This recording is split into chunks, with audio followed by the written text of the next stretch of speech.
Yes, ndagusuhuje we bukeye kwifuriza igitondo ciza ndetse nawe bugorobye. Ndakwifuriza umugoroba mwiza kugubwa neza muri gahunda zawe zose urimo mu bikorwa byawe urimo bitandukanye ukomeze ugubwe neza. Nje kuri Mike nkabandi ndakize Olivier. Rero tukaba turi ku kibuga mpuzamahanga cya Kenya cyangwa se Jomo Kenyatta International Airport. Tukaba twaje kwakira umukozi w'Imana Pastor Mutesi kuva mu Rwanda.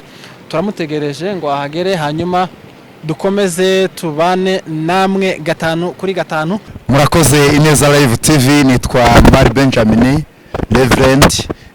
Nkuko mubibona twaje kwakira Pastor Mutesi aturutse mu Rwanda, aje kutubwiriza ubutumwa bwiza, aje muri Agape Solution Church aha Nairobi.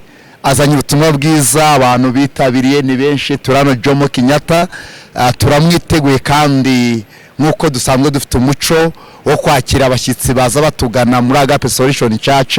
Niyo mpamvu twese twaje, hirya hari abantu baje baramutegereje muri kureba hakurya, bimeze neza cyane. Imana ishimwe cyane. Ejo azaba ari birori, turabarika no ku cyumweru, turabarika abantu bazaza ari benshi. Imana ishimwe cyane. Murakoze. Yesu ashimwe cyane. Amazina ni Bishop Kabasenga, nkaba turi hano Jomo Kenyatta International Airport Nairobi, Kenya. Twaje kwakira umukozi w'Imana Pastor Mutesi. Mwese mukaba muratwe ejo kuwa gatanu saa 8 nibwo tuzaturi kuri Agape Solution Church, ndetse no ku cyumweru kuvera saa 3 za mu gitondo kugera saa 8. Mwese murararitswe kandi Imana ibaho umugisha. Muze twumve umukozi w'Imana icyo atuzaniye kuva mu gihugu cy'u Rwanda. Be blessed. Shalom.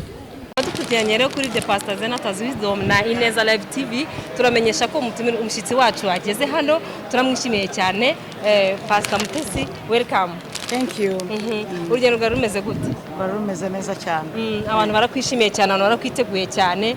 Ese gahunda yiteye gute? Ese abantu hari abantu benshi cyane batubwiye ko bashaka kukubona, bashaka kukuganiriza, bashaka kukuramusa. Ese watubwira ahantu abantu bashaka kugusanga kugira ngo guhera ejo abantu bazaze barabasha kukuramutsa? Urakoze cyane. Mbere ya byose ndabashimiye. Bashimiye urukundo n'urugwiro mbasanganye. Ndishimye cyane kubona ukuntu munyakiriye, biranejeje cyane. Murakoze. Hanyuma urugendo rwanjye uko ruteye, ndi hano muri iki gihugu kubwo impamvu yo kwivuza, ariko mbere yuko njya kwivuza ndabanza gusenga. Hanyuma abifuza kundamutsa kubonana nanjye byaba ari mu rusengero gusa. Uburyo bw'umwihariko ntago bwaba torewe na Bishop Magi ngira ngo no ku cyumweru. Aho ngaho n'abantu bansanga, arenze aho ngaho ntahari n'ubutaha. Ngira ngo mbere mwese mwabyumvise ko abantu bifuza kubona Pastor Mutesi cyangwa kumusubiza masaza muri Agape Solution Church iherereye Kasarani Maji Mazuri, aho ngaho nto muzabasha kumubonera. Ikindi kandi ngira ngo ashobora no kuduha ikiganiro abifuza kugira ngo mumenye ikintu Imana ashyize ku mutima we, icyo yatuzaniye. Ndagira ngo muzakomeze mu dukurikirane kandi abandi bose mu materaniro tuzarushaho kugubwa neza. Nta kibazo rwose. Pastor, wenda ikibazo kindi cya nyuma tugana nko ku musozi nakubaza, uje muri gahunda zivuga butumwa cyangwa harimo no gusura umuryango wenda kuko turabizi ko ufite umuryango inaha? Muri gahunda zo kwivuza, ariko kubera yuko umushumba agendana inkoni, umubyeyi ahorana ibere, urumva umurimo w'Imana wundi ugendera muri jewe. Niyo mpamvu mbere yuko njya kwa muganga ndabanza mu materaniro.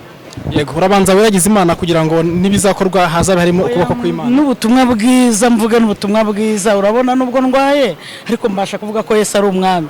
Yego, nirengagije ko nakabaye ndi muri serumu, ndi muri ambulance merewe nabi. Aka kanya mpawe rero, aka karyo mfite nako kubwira abantu hano muri Kenya ko Yesu ari umwami. Kubw'impamvu wenda z'umwanya reka tugana no ku musozo, twizere ko tuzakubona mu kuburambuye. Yewe nta kibazo rwose, nta kibazo na kimwe gihari.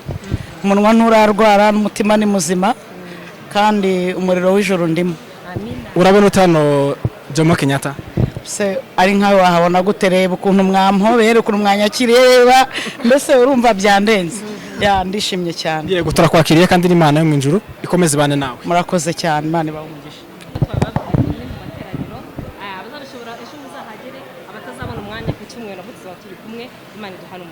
Tuzabane muri Agape Solution Church hamwe n'umukozi w'Imana Pastor Mutesi from Rwanda.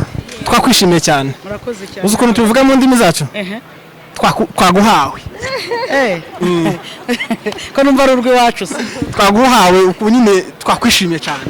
Nanjye nabahawe. Nanjye nabahawe. Yaba bishop. Ndagarutse no kuri.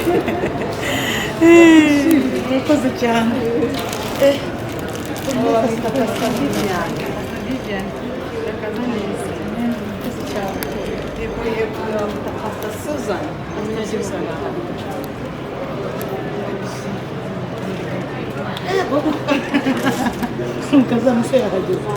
Mungu hajaliye